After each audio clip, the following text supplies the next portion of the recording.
안녕하세요. 주식연구하는 카이스트생 카이스탁입니다. 오늘은 이제 개별 종목 보는 건 크게 의미가 없고 앞으로 제가 어떻게 대응할지에 대해서 말씀드릴게요. 일단 저는 블로그를 보면 금요일에 전 종목 20%씩 매도해서 현금 비중을 40%까지 확보를 한 상태입니다.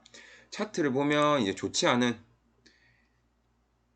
결과로 보이는데 대신에 저는 이제 마음이 그나마 편하게 최근 증시를 보고 있고 제 기준에 따라서 매매를 하고 있는 겁니다.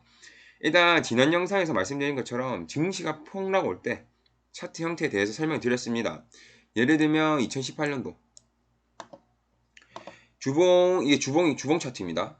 주봉인데 주봉 20주봉선을 뚫고 내려와서 기술적 반등이 나오는데 그 기술적 반등이 전고점을 뚫지 못하고 밀린다고 말씀드렸습니다. 이거는 저번 영상에서 다른 예시도 다 보여드렸으니까 궁금하신 분들은 지난 영상을 참고하시고, 그리고 오늘은 예외의 경우를 보여드릴게요. 2006년도를 보시면 20주봉선을 이탈시키고 하락이 온 후에 다시 큰 상승이 나왔습니다. 그쵸? 이게 예외입니다. 그럼 이번에도 이 예외가 나오면 어떻게 하나 하시는 분들이 계실 겁니다. 이것도 저는 간단한 방법으로 해결합니다. 20주봉선을 10주봉선이 골든크로스 하고 나서부터 다시 매수를 시작하시면 됩니다. 여기도 보시면 그렇죠? 여기 그리고 여기도 그리고 여기도. 근데 주의할 점이 있습니다. 만약에 골든크로스가 발생하고 힘이 없다? 그럼 박스권에 갇힌다고 보시면 됩니다. 원래는 이때도 하락 후에도 전 세계적으로 저성장 중이라서 내려가지도 못하고 올라가지도 못하는 박스권이 형성되었을 건데, 이제 갑작스럽게 코로나가 발생해서 큰 하락 후에 큰 상승이 나온 겁니다. 큰 상승이 나온 건 당연히 유동성 확대겠죠. 그리고 제 개인적인 생각으로는 세상 구조가 변했고 빠르게 디지털화가 되어가는 느낌이고, 이로 인해서 돈을 많이 벌 수 있는 기업, 예를 들면 국내는 카카오, 네이버의 시총이 엄청 커졌고 미국에서는 구글, 아마존, 페이스북 등등의 시총이 어마어마하게 커지면서 이 상승을 가져온 거라고 저는 생각이 듭니다. 여튼 코로나 때도 골든크로스가 나오고 나서 매수를 시작하면 된다는 것을 확인할 수 있습니다. 그러면 이제 근본적으로 한번 들어가 봅시다. 왜 그럴까? 왜 골든크로스가 나오면 상승이든 박스든 둘 중에 하나일까? 이것도 간단합니다. 주봉이거든요. 주봉이라 하면 5일을 한봉이 나타내기 때문에 일봉으로 치면 51 이평선, 100일 이평선인 겁니다.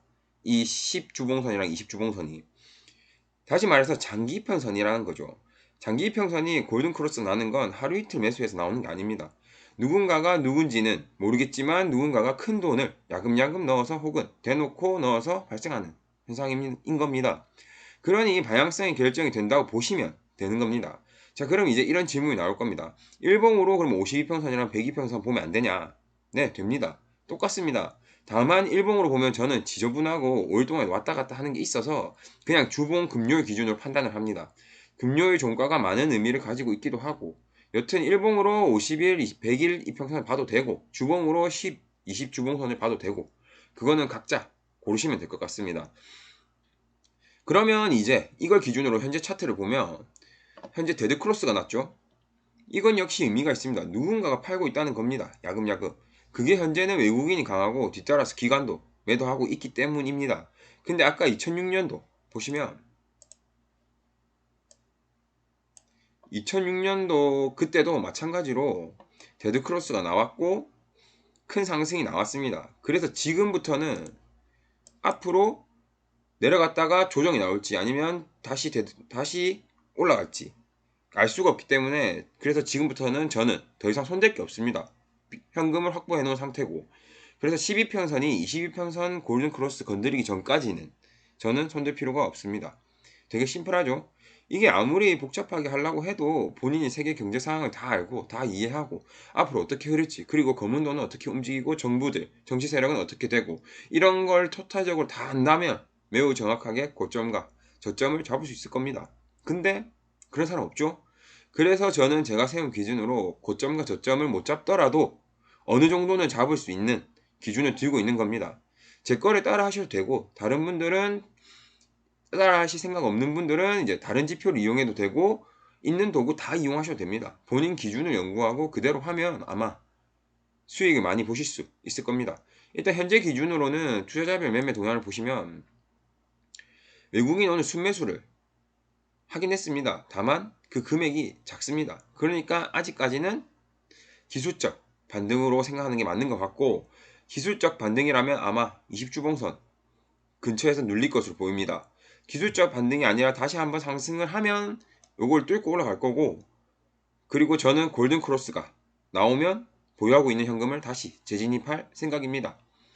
원래 오늘 모멘텀적으로 증시가 왜 이래 되었냐 설명드리려고 했는데, 일단 제가 보는 각에 대해서 먼저 설명드리면 참고를 하셔서 매매하는데 도움이 될 것 같아서 오늘 거 먼저 설명드렸고, 다음 영상에서는 이제 모멘텀적으로 증시가 왜 이러냐와 미증시랑 한국 증시가 다른 형태로 진행되는 이유에 대해서 설명드릴게요.